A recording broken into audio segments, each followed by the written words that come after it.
Meu nome é Luiz Gustavo, estou aqui mais uma vez para trazer o resumeco da lição dela, da lição dos adultos. Então fica ligado para você anotar os pontos principais. Lição de número 8, com o tema Escolham a Vida. A lição de número 8, a lição dessa semana, está abordando o capítulo 30 de Deuteronômio. Um capítulo conhecido, você já leu algum verso deste capítulo na sua vida ou você já ouviu. Como, por exemplo, o verso para memorizar, Deuteronômio 30, versículo 19, que nos diz assim: Hoje tomo o céu e a terra por testemunhas contra vocês, e lhe propus a vida e a morte, a bênção e a maldição.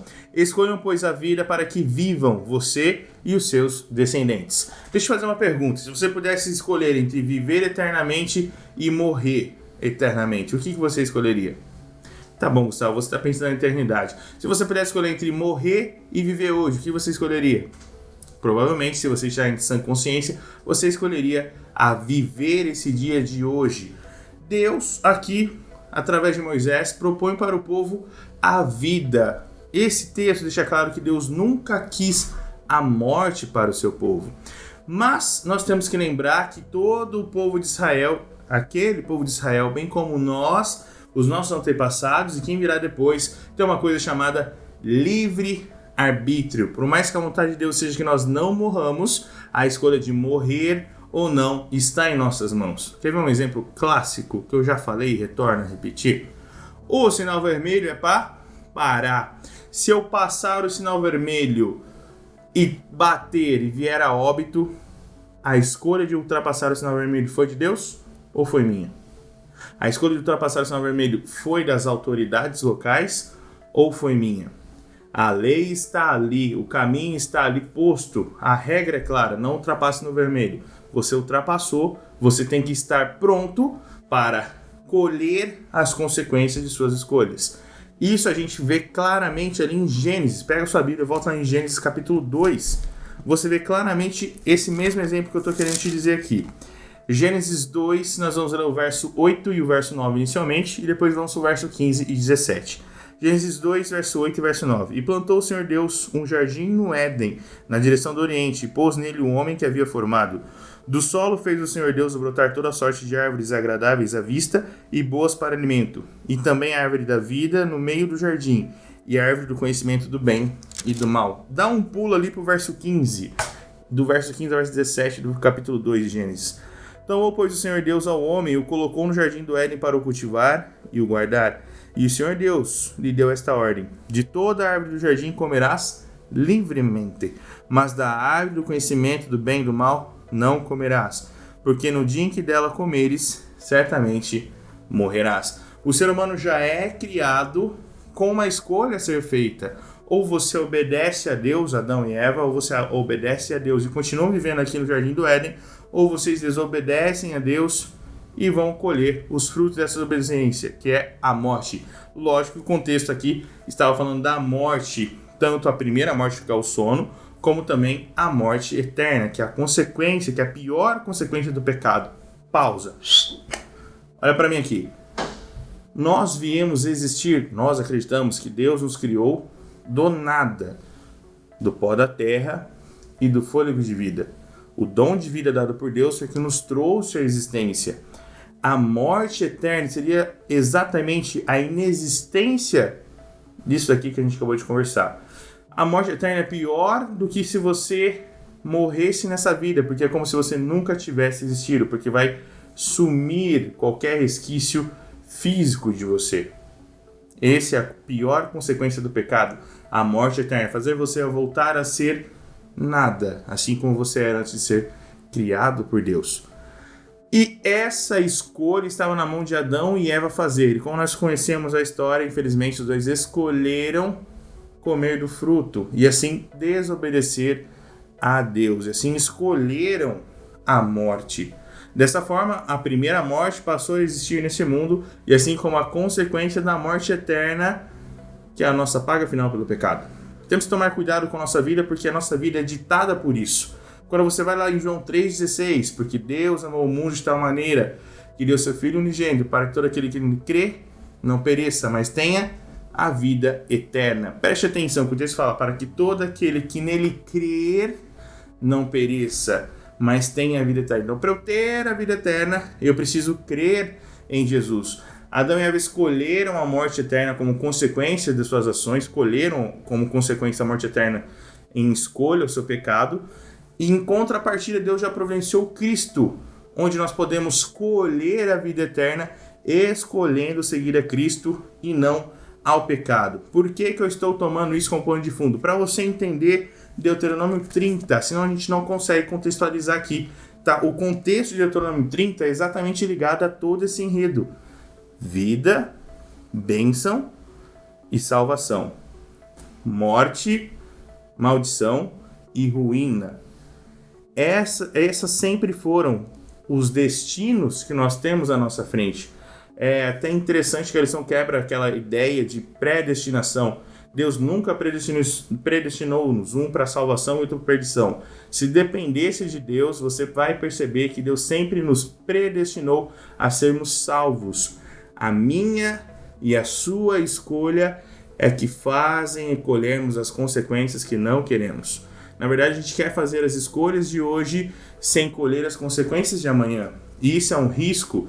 E Deus aqui em Deuteronômio 30, através de Moisés, deixa claro para o povo, eu quero que vocês vivam. E para vocês viverem, vocês precisam fazer o que vocês já sabem.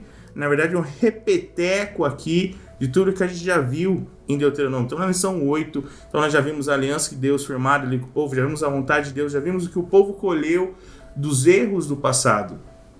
E você também já está vendo que você está colhendo na sua vida dos erros do passado seu e de algumas pessoas até que influenciaram o que você está vivendo hoje. Mas tem uma notícia boa para você. A vontade de Deus é que você colha a vida eterna e não a morte eterna. Deuteronômio 30, versículo 15. Vê que propõe hoje a vida e o bem, a morte e o mal. Versículo 16. Se guardares o mandamento que hoje te ordeno, que ames o Senhor teu Deus, ande seus caminhos e guarde seus mandamentos e seus estatutos e seus juízos, então viverás e te multiplicarás. E o Senhor teu Deus te abençoará na terra a qual passas para possuí-la. Vemos novamente aqui aparecendo a lei do Senhor. Vemos novamente os mandamentos do Senhor.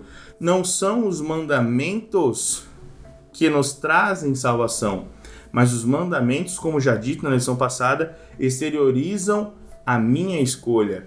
Quando eu escolho estar ao lado de Cristo, eu demonstro naturalmente, com o passar do tempo, convivendo com Jesus, que essa foi a minha escolha. Eu exteriorizo essa escolha. Volto a repetir da aliança. Aliança o quê? É uma exteriorização da escolha interna que eu fiz de ter uma pessoa ao meu lado por toda a vida. Quando você volta ali em Deuteronômio 30, versículo 11, Moisés diz assim: porque este mandamento que hoje te ordeno não é demasiado difícil, nem está longe de ti. Por que não é difícil? Porque quando você tem um coração transformado por Jesus, guardar o que ele nos pede é uma questão fácil, passa a ser automática, não é uma coisa robótica. E se você for no verso 17, Deuteronômio 30, verso 17, você vai entender o contexto, porque mais uma vez Deus tanto pede para escolhermos a vida, para escolhermos seguir seus mandamentos, para escolhermos ter uma comunhão com Ele. Deuteronômio 30, 17. Porém, se o teu coração se desviar e não quiseres dar ouvidos e fores seduzidos, e te inclinares a outros deuses e os servires. Vou parar no 17, com os 18 já é a continuação aqui. Deus propõe através de Moisés mais uma vez essa escolha para o povo, porque o povo tem sempre o risco de cair em idolatria. E o que seria uma idolatria? Seria você adorar algo que não merece adoração. Como já vimos, Deus é o nosso Criador e o nosso Redentor. Esse sempre foi os aspectos que ele apresentou para o povo de Israel e para nós. Você deve me adorar porque eu sou o seu Criador e o seu Redentor. Ou seja, eu tenho dois motivos fortes para dar a minha adoração a Deus. E o que é adoração, meu irmão? O que é adoração, minha irmã? Escreve aqui embaixo. O que você acha que é adoração? Tá? Digita aí para a gente compartilhar um pouquinho isso aqui. Mas adoração de uma maneira simplificada é o tempo que você gasta com alguma coisa ou com alguém. É o tempo que você investe em alguma coisa ou com alguém. Então é fácil saber quem que você está adorando ultimamente. É só você parar e refletir em quem você tem investido mais tempo. Em Cristo ou em outras coisas? Qual é o seu Deus? Será que é Cristo ou será que são outras coisas? Eu não estou demonizando aqui as diversões nem as amizades, tá bom? Estou querendo dar a entender para você que essa gestão de tempo já mostra quem é sua prioridade e suas prioridades demonstram em quem você confia e quem você adora. O que Deus estava falando para o povo através de Moisés era exatamente isso. Escolham me adorar para que vocês tenham vida, porque todo aquele que crê em Cristo não perece, mas tem a vida eterna. E quando você entende todo esse contexto, você vai para Apocalipse e percebe que no fim dos dias desse mundo terreno irá surgir uma adoração imposta contra Deus. Mas Deus nunca impôs uma adoração. Isso é um ponto que você tem que entender na sua vida. E as pessoas sempre falam, mas Deus queria porque queria. Não, Deus sempre deu escolhas para mim e para você, assim como Deus para o povo. Deus disse, você pode fazer o que você quiser, mas você também pode e deve colher tudo o que vier dessa escolha que você faz. O meu desejo essa noite, essa manhã, essa tarde é que você entenda que tudo que você faz na sua vida gera vida ou gera morte. Que tudo que você empenha-se em fazer está demonstrando quem você está adorando. Que tudo que você planeja fazer também demonstra o que você deseja para o seu futuro, a morte eterna ou a vida eterna. Feche seus olhos, vamos orar. Eterno Deus, soberano Senhor, muito obrigado pelo nosso momento aqui de discussão sobre a lição. Aprendemos que as minhas escolhas afetam as minhas consequências. Que o Senhor nos ajude a tomar as melhores escolhas, Senhor. Que o Senhor nos ajude a escolher a vida ao lado de Cristo. Que o Senhor nos ajude a escolher a bênção ao lado de Jesus. Mas principalmente, que o Senhor nos ajude a escolher a dependência de Ti para estarmos todos no céu. E seja com o caro espectador, em nome de Cristo Jesus. Amém.